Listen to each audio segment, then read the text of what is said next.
Hello, and welcome to Reimagining Love. I'm Dr. Alexandra Solomon. I have been studying relationships for over 20 years as a couples therapist, a professor, an award-winning author, and as a wife, mother, daughter, sister, and friend. Now, I'm inviting you into this space each week as I dig into some of the toughest and most fascinating relational dilemmas of our time. If you want to discover how to create vibrant and loving relationships in your own life, you have come to the right place. This is Reimagining Love.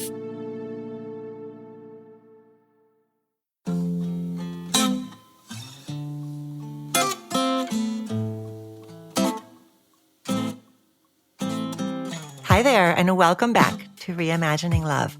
Our guest du jour is Dr. Tasha Eurich. Okay, I met Dr. Tasha back in 2017 when the two of us bonded and completely nerded out over our mutual love of self-awareness. And self-awareness was the focus of her first book called Insight, which to this day, I love. It's a fantastic book. Well, today's conversation is all about resilience and how to become Shatterproof. And Shatterproof is the name of Dr. Tasha's latest book.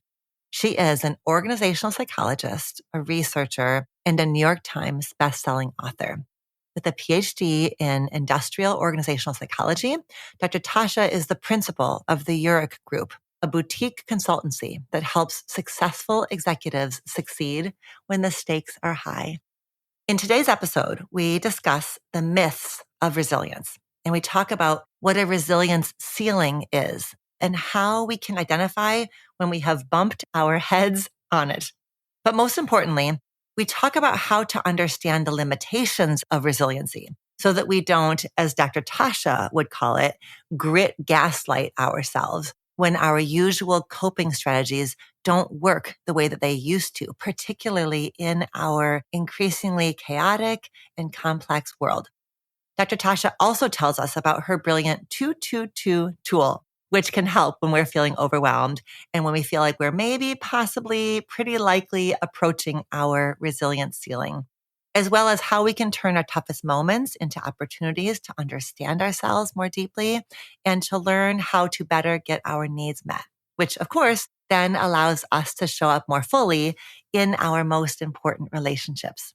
I hope that this conversation will help you feel more self-compassion, especially on those days when you are in over your head and wondering why you can't just muscle your way through it. I promise it's not just you, as you will see more clearly after listening to this conversation.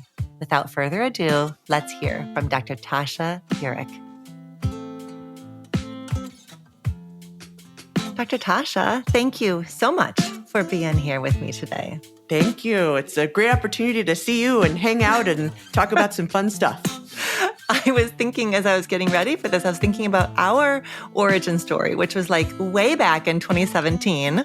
My first book, Loving Bravely, had been featured on the Today Show. And of course, it's about relational self-awareness. And I remember you reaching out like, hey, I'm also really nerdy about self-awareness. And then we had some great conversations. And like, I remember having drinks in Chicago. And your first book, Insight, is one of my faves. Like, it is still on my shelf. I still think about it. It's a fantastic book.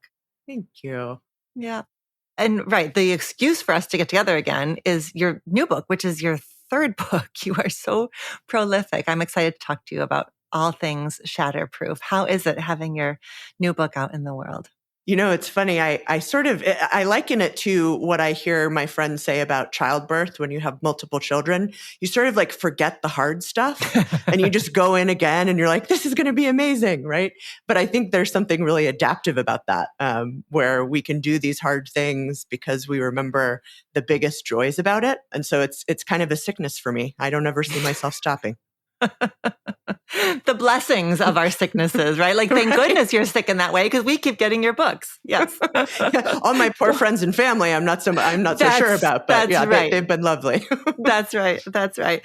Okay. Well, so the subtitle of Shatterproof is How to Thrive in a World of Constant Chaos and Why Resilience Alone is Not Enough. And as a researcher, you and your team did a 5-year study and you talked to hundreds of high achievers and found that even the supposedly strongest among us are quietly falling apart. So why isn't resilience enough? Like, what are we getting wrong about resilience? Right. And the context of this, you painted it perfectly. I right around 2018, 2019, I was still promoting Insight, and I was getting all these questions from people, who I call stressed out strivers, people that are, high achieving people that want to make the world a better place and want to be successful.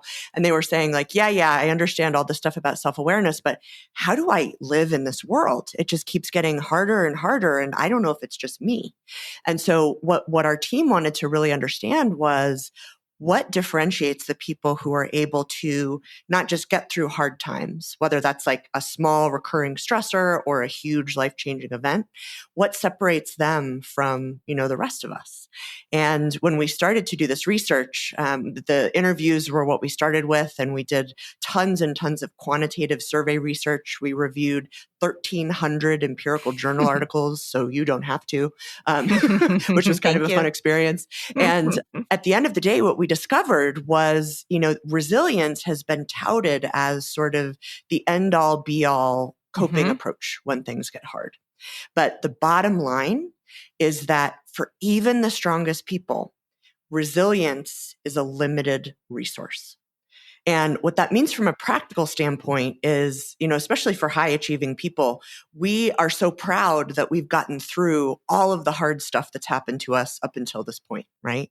But what is happening increasingly in the world, and by the way, this is objectively documented, is that the world is getting more uncertain and more complex and challenging with every passing month, really, at this point.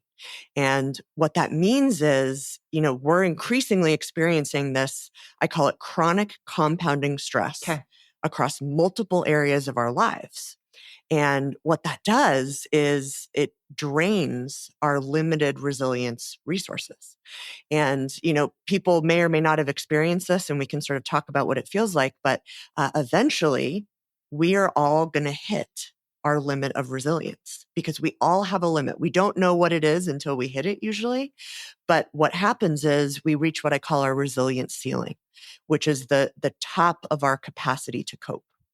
And what's really interesting about this, well, maybe not interesting, but frustrating, is that for the most successful, high achieving people who are used to getting through everything, it actually tends to be the most challenging experience, the most even shameful experience. And I can say that because I wasn't just examining this as a researcher. I was going through a situation where I was hitting my own resilience ceiling as we were researching this in real time. And so I think the first thing I just want to say to your listeners is if you are finding that you are increasingly not okay and sort of pretending to be fine, like this fine facade, but you're not fine, you're not alone. It's not just you, and it's not a failure of resilience. It's just a feature of resilience itself. It's so powerful how you describe in the book that resilience actually only gets us back to baseline, right? It's not anything that's about growth or healing or evolution. It's just at its best, the restoration of back to baseline. Exactly. And that's all that it ever was, Yes. right? But what you're saying is, even if that's all that resilience ever was, the thing that has changed, that is no fault of any of ours, is that the world is actually getting more complex. So whatever used to work can't keep working in the same way. And that's where you're inviting us to offload the shame, because it's not our fault that the old ways aren't able to hold up anymore. Exactly. And I think you bring up another really important point, which is another myth of resilience. So the first myth we just talked about is that it's sort of this unlimited capacity, which it's not. And the second myth is that it helps us thrive in challenging times. A data point that I think says a lot is if you actually go into the resilience research, and I read over 400 articles, and then I analyzed the 52 most highly cited empirical journal articles, which is kind of a good measure of like, what does the field generally agree? And what we found was like 99% of the articles defined resilience as either bouncing back to where you were before, which, in my experience is usually a flawed baseline, or simply the absence of depression or anxiety. So if you think about Oh, what we hear in kind of, popular culture is that resilience is the ticket to, the best life possible. A lot of researchers define it as simply not being anxious or depressed. So that's the other okay. thing is we're expecting it to be unlimited, and then we're expecting it to do things for us that it wasn't designed to do. Okay. All right. So what you have found is that those of us who are the most ambitious, the most high achieving, actually have the hardest time when we inevitably do bump our heads on the resilience ceiling. Why is that? So I think it's the narrative, it's the social script that the best or even only way to get through challenging times is quiet endurance. It's, sort of stoically, like stoicism is experiencing this big resurgence and just kind of taking anything that comes at you and, saying like, well, I'll just do more yoga or I'll just Right, meditate right. more and then I'll be okay. I actually came up with a term to describe that experience of, kind of blaming yourself for not trying hard enough at coping. And the term is grit gaslighting. Grit gaslighting is something that we very commonly do to ourselves. And I would say particularly women, but I've been surprised at the number of men that have also really resonated with this. And it's also something that other people do to us. I remember I share the story in the book just quickly that I was struggling with this health crisis. And I confided in a colleague who I thought was pretty safe and I was pretty close to. And I said, I'm really not okay. And he said something to the effect of, well, gosh, Tasha, I'm really surprised that you're not okay. I've always seen you as a very strong person. That's surprising to Ah. me, right? And I'm like, and the shame that I felt. Hmm. So I think my purpose in life is to exterminate grit gaslighting from all of our internal monologues as much as possible. Okay. All right. I'm here for it. I'm here for it. I was thinking about with that question of like, why do the most ambitious or high achieving among us struggle the most? I was thinking about my own version of that would be that if I were to recognize that I'm bumping my head on my resilience ceiling, then I have to actually do something differently. And the doing something differently threatens my self definition. It would require a different way of defining me. And you have, one of my favorite things about your work is you're here for all of the assessments. You give us all the assessments and the check-ins and these great tools. And one of your tools is about the degree of overlap between you and your work, for us to check in with ourselves about how much is our self-definition about our work, our ambition, our striving. And so that makes sense as well, that the more overlap there is there, then the more challenging it is to imagine building our days and our weeks differently. What you're talking about is something that researchers call over-identification, where one part of our identity starts to subsume all the other parts of our identity. And what we know is when we're living really holistically, like when we have multiple parts of our identity that are showing up and getting fed and being seen, we're happier, we're more fulfilled, we flourish. But I love how you just connected that with like grit gaslighting and resilience, because if we define ourselves by our work and we can no longer keep pushing through, we have to really change what the definition of maybe not even just success is, but like wholeness.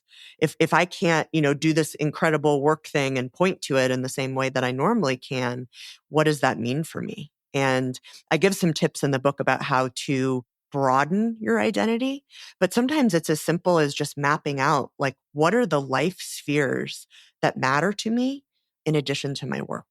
And maybe, so you think about like your romantic relationship or your friendships or your family or your relationship with your kids, or even, some kind of civic or community role that you want to play, and just say, what's one thing I can do to shift that balance?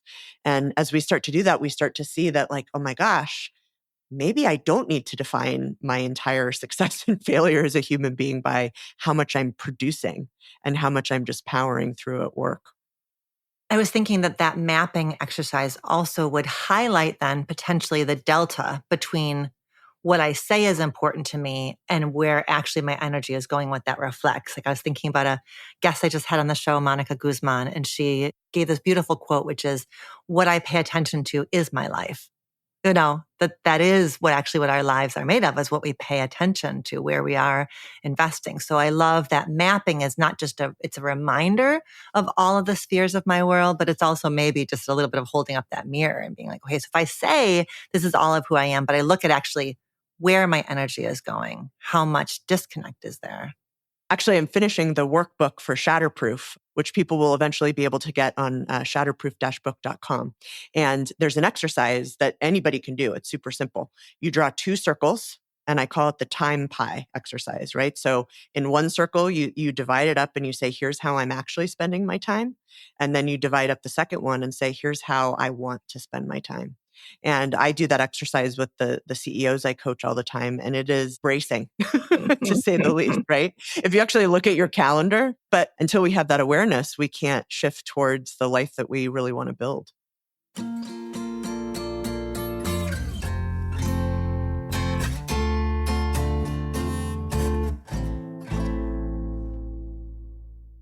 I want to go back to this resilient ceiling, because I would love for you to kind of paint us a picture, either from your own experiences or what you've gathered in your research. What are the tells that we're bumping up against our resilient ceiling? What does it feel like? What does it look like? How do we even know? There are generally 3 clues that I think can be pretty illuminating. The first clue is, I call it lost mojo. And essentially what that means is you're not waking up every day really motivated and enthusiastic to keep all the plates spinning. You're just kind of feeling, maybe there's these moments of like, I don't even care anymore, right? I just, I don't have it in me to run at this with the same level of intensity as sort of normal me would. The second is little things feel big. And this is a pretty visible one where, you can have a kind of disproportionate reaction to something that is maybe not worthy of that reaction. Like I talk in the book about a CEO I was coaching who was leading this massive business transformation. And he kept saying, I'm fine, I'm fine, I'm fine. And then he called me one day and he said, so I was in this team meeting and somebody brought me, moderately bad news, but nothing that we couldn't handle. And I randomly started yelling at my team. So I guess I'm not fine. So it's kind of this idea of like, you're okay until the second you're not. But I think the biggest clue is that our top tools for coping start to fail. Here's an example of this. I was the, type A resilience overachiever when I was sort of going through my own personal struggle. And I actually went to the links of printing out a spreadsheet. And every day I had all the resilience practices, like gratitude, getting enough sleep, social support, optimism. And I would give myself a check mark on the days that I did those things. And for a while it was helpful, right? And I was like, good job, right? I was racking up check marks like I was racking up, United miles or something. But when I hit that wall, what those things started to feel like was piling on instead of providing relief. It was one more thing I had to do. More to-dos. That wasn't helping. And I wasn't ready to admit that to myself yet because I didn't yet kind of know about this resilience ceiling concept. But that's a really big tell, is if you're like, oh no, I have to meditate again. And meditating usually really helps you. That's, I think, the flaming red flag. Every one of those, the lost mojo, the little things feel big, and the breakdown of tools that used to work for you, I think it's so important that you are surfacing those and naming those, because I can see with each and every one of them, the grit gaslighting. I could imagine us grit gaslighting ourselves of just saying, like, the lost mojo then feels like, what's wrong with me? Do I, what, like, am I getting too old? Am I getting to this? Am I getting to, like, that we could personalize that, and it fuels shame. For each of them, I must be meditating wrong. I must be not grateful enough, whatever, that we would double down and triple down on them. So you're saying those are actually the indicators that there's a problem, and the problem isn't you. The problem is you've hit your resilience ceiling. Exactly. Again, there's another problem, which is we haven't really been taught another model or another system. And that's why I think so many of us, myself included at the time, think like, oh, well, I'm just not being resilient enough. I have to do this more. And then we get into more of a cycle where we gaslight ourselves. So yeah, I think it's really important and really powerful to name those things and to say, this is not a failure of my resilience. This is just a limitation of resilience itself. All right, so let's talk about the path forward. And you write in the book, becoming shatterproof at a fundamental level means harnessing the broken parts of ourselves to access the best version of ourselves. Why? What's so key about that first step of really just letting ourselves feel into the broken parts? Yeah, I loved the way you asked that question. So what we discovered in those interviews that I talked about was we found three groups of people. The first group, it was a very small number, but they were broken by the tough things that happened, which is understandable, right? We can only sort of take so much. The vast majority of our sample was in the second group. They bounced back.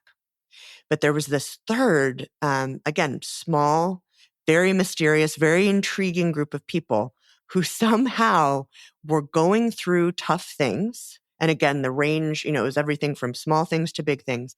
And somehow they were finding a way, not just after the tough thing was over, but as they were walking through it, to become wiser, to become stronger, and to become somebody who is able to flourish through the tough things. And not in a sort of idealistic way of like turning challenges into opportunities, like really finding their humanity and their strength and their identity and who they were. And it took me about a year and a half to figure this out. And it was frustrating because I needed the answers just as much as we all did at that point. But what we discovered was this third group of people, they were using resilience, but they were actually no more resilient than anyone else. So resilience wasn't predicting whether people were in that third group. I knew it blew my mind. What the third group did was they weren't pushing resilience past the point where it was useful. They were able to identify when were they kind of at their ceiling, even though, none of them sort of used that term. And they were able to pivot to this sort of second complementary skill set that you just defined called becoming shatterproof. And essentially what that means is using our toughest times as unique opportunities to understand what in our environment triggers us, what are the needs that we are not getting met, the sort of fundamental human needs? What are the self-limiting patterns that we kind of fall into when that very real need thwarting is happening? And then how can we pivot to better get our needs met? Because at the end of the day, what shatterproof people know that, I didn't and the rest of us didn't know is that when our needs are being met, we are better for the world. We're not just better for ourselves. We're not just, all those things that I mentioned, but we can serve others in a better way.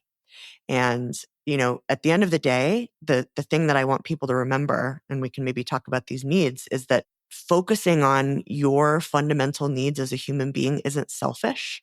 It's essential for a well-lived life. Mm-hmm. And none of that can even start until you let yourself recognize that you have needs, till you're allowed to have needs, till you uncouple the idea that having needs equals being needy, having needs equals being selfish, having needs equals being weak. Okay, so take us there. What are the needs? How do we identify them? So I talk about in the book a 4-step process. And I was so sad that it was 4 steps because it means I can't like neatly walk you through it in a podcast. but the essence of it is those 3 needs. And so what researchers have known in psychology for 50 plus years that hasn't really made its way into the mainstream is that human beings are biologically programmed to seek 3 psychological needs. And the reason we're biologically programmed is it helped our ancestors survive when those needs were being met. So the first I call confidence. And that's basically the feeling that we're doing well and we're growing and getting better. It's not enough to just like do what we're doing and nail it. We also want to grow and develop and improve our skills. The second is a sense of choice. And that's about really two things. The first is feeling agency over our lives, feeling like we can make choices in our own best interests. And along with that, it's being able to live authentically and be who we are. So choice is agency and authenticity. And then the third need, probably not surprisingly, given the amazing work that you do, is connection. And connection is made up of kind of a sense of belonging with the people around us, like going to the grocery store and having a nice conversation with someone or being a part of a book club. And then all the way to really kind of deep, mutually supportive relationships. And what happens when even one of those needs aren't being met is it's kind of like the check engine signal of our psychological experience. It doesn't mean that we're broken. It means that we are a human being who is having a biologically programmed need not be met. And that's when we get reactive. That's when our resilience starts to run out. And the cool thing about crafting these needs in our lives and even making small choices to better meet them is that it actually improves our resilience.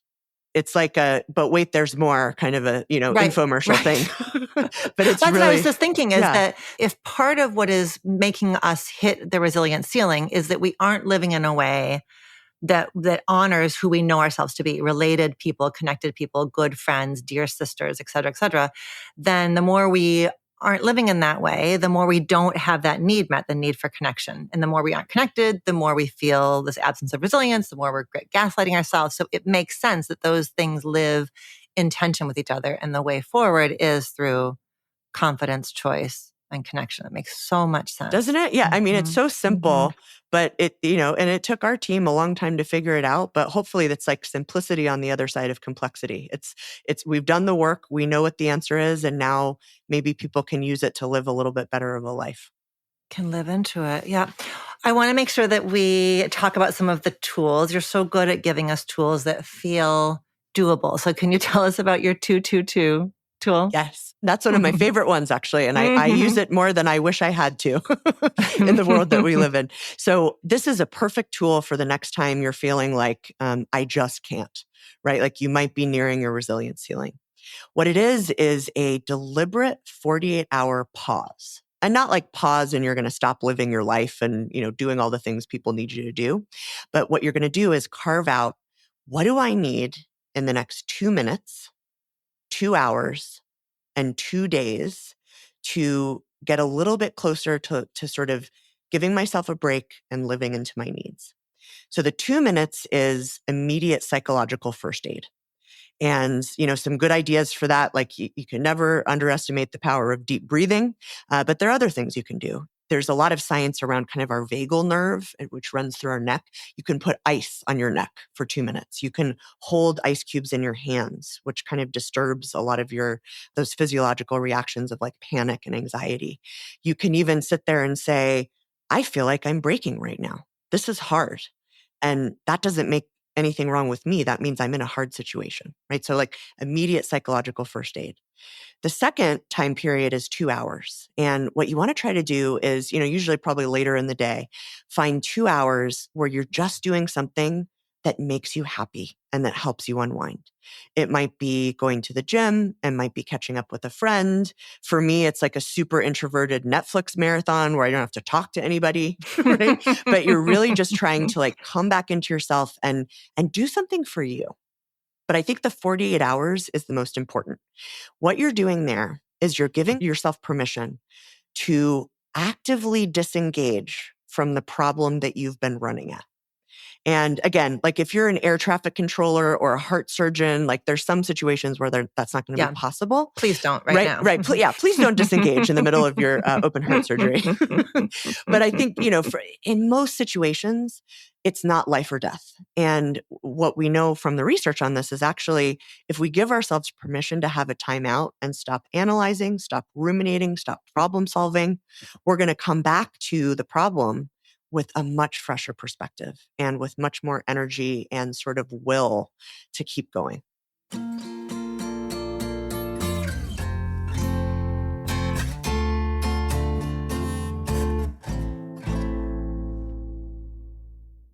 I want to tie all of this to romantic relationships because that is the bread and butter here. What is the cost that couples pay when one or both is struggling around the resilience ceiling? And then how do these practices of becoming shatterproof then support couples in their dynamic with each other? I was thinking especially about that feeling you were describing of like feeling like I'm not myself, and feeling like little things are big and how much that then shapes the dynamic that a couple is experiencing. But tell us how you see this pertaining to the realm of relationships and marriages. Yeah, I think this is an incredibly important application of this model. So let's take it sort of both sides, like the good, the bad, and the ugly. The bad and the ugly is when, one or both partners are getting close to their resilience ceiling. What that means fundamentally is we're becoming the worst version of ourselves, the version of ourselves who is reactive, who is, protective. Like we didn't get into these sort of shadow behaviors, but we can, get in approving mode, or we can get in an over-functioning mode, or we can withdraw, right? Which is a really dangerous one, I think, in couples dynamics. And so even being able to recognize when your partner is getting close to their resilience ceiling and you, right? Like first and foremost, we've got to sort of look after ourselves.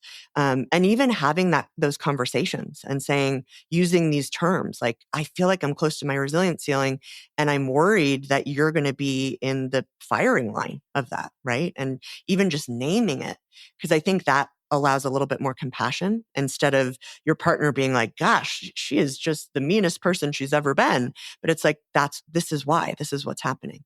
I also think there's an application of the 3 needs framework, which I call the 3 to thrive needs, to say, what am I doing in this relationship to give my partner a sense of confidence in how they're showing up in this relationship? What am I doing to give them a sense of choice, right? Am I sort of restricting their choices or trying to control them or try to control the outcomes? Like, I know I've gotten in a lot of trouble in my romantic relationships for that. And then connection. Are we actually mutually supporting each other? Is one of us leaning on the other one more?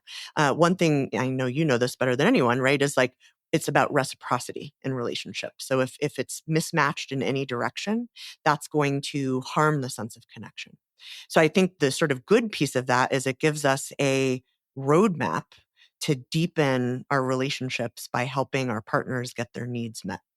I think it does 2 things. It's the roadmap, but it's also it's inviting the couple to tell a different story about what the problem is. The problem isn't I'm broken or you suck or I suck and you're, whatever. The problem is we've been misled by the notion of resilience or stress is getting in the way. There's these external, it sort of externalizes the problem, makes it less about either of our characters and more about something that we are both being, one or both of us is being sort of taken down the river with, like understandably so, that it's not our fault, but it is our responsibility.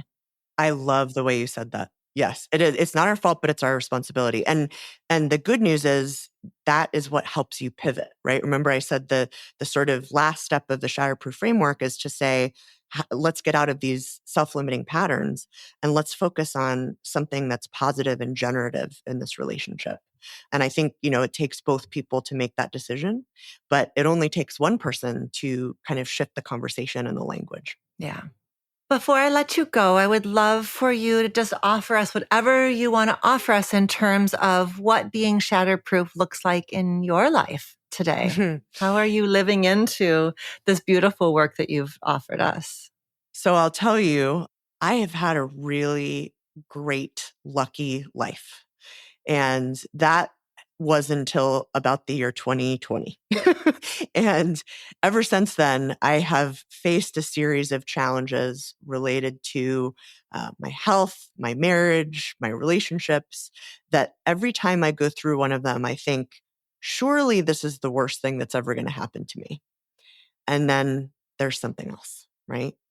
And I tell a story at the end of the book about this incredible community leader named Mama Shu, who actually lost not one, but 2 of her sons. One of them was a hit and run and one of them was gun violence, who used that to rebuild her community and to create a safer community.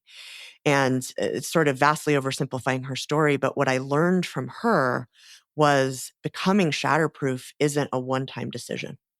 It is something that we have to wake up and choose every single day, or let's be realistic, most days.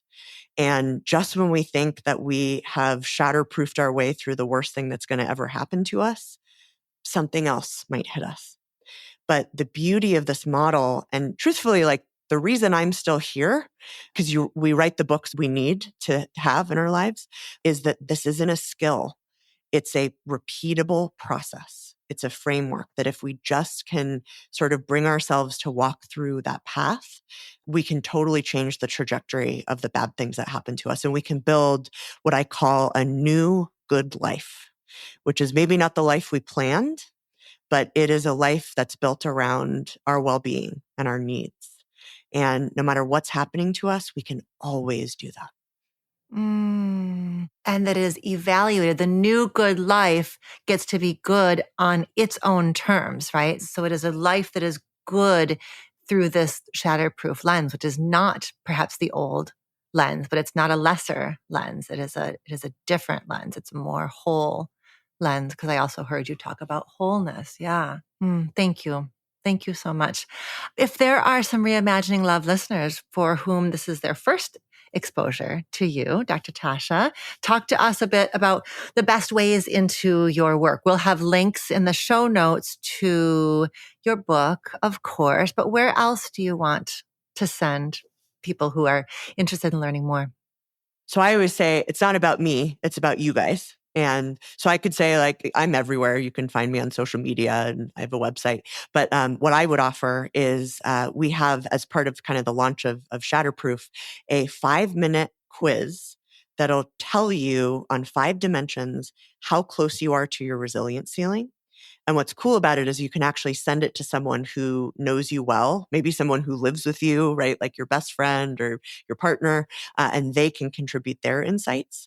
And then it gives you a couple of really concrete kind of actions that you can take based on your results. So if anybody wants to take that, they can find it at resilience-quiz.com. Another thing I really love about your work is in Insight, you talk about our own self-awareness. And then you also talk about how other people see us. And even in this book, you have this really great tool where you ask the people in your life to give you some feedback on, when do you see me at my best? And what are the contexts that seem to bring out the best in me, which is a beautiful question to ask. So I love that also built into your resilience quiz is not just your own self-assessment, but also that super brave, potentially humbling experience of saying to somebody that you love and trust, hey, can you give me some feedback about me? Because there's often, a little bit of a mismatch between what's going on inside and what the people around us are seeing. Not that the other people are necessarily right, but that they've just got a different angle on you. Yeah, it's like a kaleidoscope, right? Every one of those beautiful little colors is part of the bigger picture. And reflections are all different reflections that put together. Okay, wonderful. We love a quiz. We love a quiz. Thank you, Dr. Tasha, for being here today. Such a pleasure. Great to see you, and thanks for a great conversation.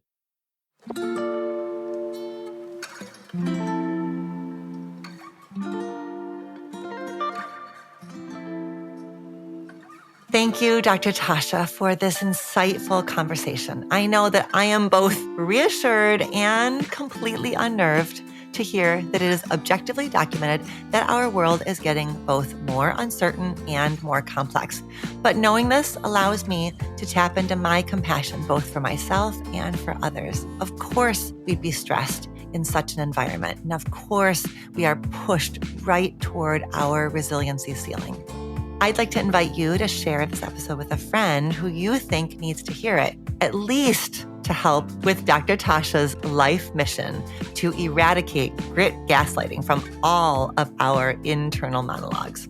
For links to Dr. Tasha's book, Shatterproof, How to Thrive in a World of Constant Chaos and Why Resilience Alone Isn't Enough, and to take her resiliency ceiling quiz, check out the show notes. Until next time, be well. Do you have a relationship question that you want answered on the show? Visit reimagininglove.com to send in a written or audio question.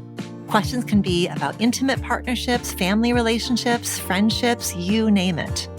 If you're looking for more love and relationship content, you can find me on Instagram at dr.alexandra.solomon or visit my website, dralexandrasolomon.com, where you'll find my blog as well as the Intimate Relationships 101 e-course based off of the popular class I teach at Northwestern University.